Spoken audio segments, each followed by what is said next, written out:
तो दोस्तों, राजस्थान कर्मचारी चयन बोर्ड ने ग्रेड 4 भर्ती के लिए डॉक्यूमेंट वेरिफिकेशन यानी डीवी की कट ऑफ जारी कर दी है। और जैसे ही ये लिस्ट आई, सबसे बड़ा सवाल यही खड़ा हो गया है कि भाई फाइनल कट ऑफ कितनी ऊपर जाएगी। तो आज हम इसी का पूरा एनालिसिस करने वाले हैं। तो देखिए, डीवी लिस्ट में नाम आने की खुशी तो है, लेकिन साथ में एक टेंशन भी है। कई कैंडिडेट सोच रहे होंगे कि लिस्ट में नाम तो आ गया, पर क्या फाइनल मेरिट में भी जगह पक्की समझें? ये चिंता बिल्कुल जायज़ है और आज हम इसी का जवाब ढूंढने की कोशिश करेंगे। ठीक है, तो बिना ज्यादा समय लिए चलिए सीधे उस बात पर आते हैं जिसका सबको बेसब्री से इंतजार है। आइए देखते हैं कि अलग अलग कैटेगरीज के लिए अनुमानित फाइनल कट ऑफ क्या रह सकती है। आप जरा इस टेबल पर ध्यान दीजिए, ये बहुत इंपॉर्टेंट है। देखिए, जनरल कैटेगरी की जो डीवी कट ऑफ है वो है 146.32 और अनुमान है कि ये बढ़कर 151 से 153 के बीच कहीं रुकेगी। वहीं अगर ओबीसी की बात करें तो 138.27 से बढ़कर ये 143 से 145 के आसपास जा सकती है। इसी तरह ईडब्ल्यूएस और एमबीसी में भी 6 से 8 नंबर की बढ़ोतरी दिख रही है और एससी एसटी में भी कम से कम 5 से 8 नंबर का उछाल देखने को मिल सकता है।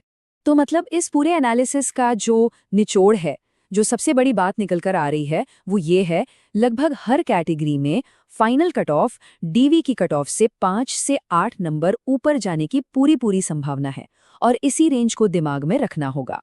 हाँ, एक और बहुत ज़रूरी बात, खासकर महिला अभ्यर्थियों के लिए, उनकी जो कट ऑफ है वो अपनी अपनी कैटेगरी के पुरुष अभ्यर्थियों से करीब 8 से 10 नंबर कम रहने का अनुमान है। तो ये एक बहुत बड़ा फैक्टर है, इसे भी ध्यान में रखना चाहिए। ठीक है, ये तो समझ आ गया कि कट ऑफ बढ़ेगी, पर सवाल ये है कि भाई बढ़ेगी क्यों? आखिर इसके पीछे वजह क्या है? चलिए अब जरा इसे भी समझ लेते हैं। देखिए, इसके पीछे मोटे तौर पर 3 बड़ी वजह हैं। पहली, कि जितनी पोस्ट्स हैं उससे 2 गुने कैंडिडेट्स को डीवी के लिए बुलाया गया है। दूसरी वजह है नॉर्मलाइजेशन का असर। और तीसरी, इस बार एग्जाम में हायर क्वालिफिकेशन वाले कैंडिडेट्स भी काफ़ी ज़्यादा थे। इसको ऐसे समझिए, बोर्ड ने जितनी सीटें हैं उससे डबल यानी 2x लोगों को डॉक्यूमेंट वेरिफिकेशन के लिए बुलाया है, लेकिन नौकरी तो सिर्फ 1x लोगों को ही मिलनी है।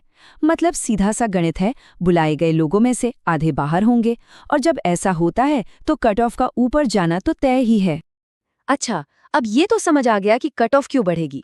तो अगला और सबसे बड़ा सवाल कि फिर सेफ स्कोर क्या है, मतलब कितने नंबर पर सिलेक्शन पक्का मान सकते हैं। चलिए इस पर एक नजर डालते हैं।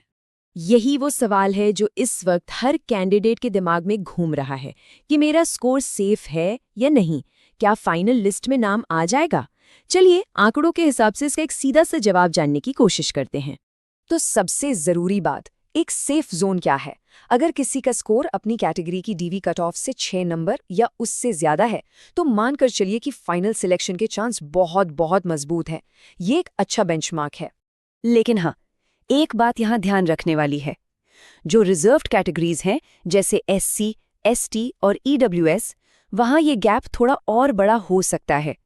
इन कैटेगरीज में कंपटीशन आखिर में और भी बढ़ जाता है, इसलिए यहाँ कट ऑफ से 7 से 8 नंबर ज्यादा का स्कोर एक ज्यादा सेफ सिचुएशन मानी जाएगी। ठीक है, तो अब तक हमने जो भी बात की उसे फटाफट समेट लेते हैं। जो मेन पॉइंट्स हैं, जो की टेकअवेज हैं, उन पर एक बार फिर से नजर डालते हैं ताकि कोई कंफ्यूजन न रहे। तो संक्षेप में कहें तो 3 बातें याद रखनी हैं। पहली, फाइनल कट ऑफ में 5 से 8 नंबर की बढ़ोतरी होगी ही होगी। दूसरी, इसकी सबसे बड़ी वजह है दुगने कैंडिडेट्स और नॉर्मलाइजेशन। और तीसरी और सबसे काम की बात कि अगर कट ऑफ से 6 नंबर ऊपर हैं तो स्कोर काफी हद तक सेफ है। तो उम्मीद है कि इस पूरे डिस्कशन के बाद कट ऑफ को लेकर जो कन्फ्यूजन था वो अब काफी हद तक दूर हो गया होगा। अब कट ऑफ की चिंता छोड़कर जो अगला स्टेप है यानी डॉक्यूमेंट वेरिफिकेशन, उस पर फोकस करने का टाइम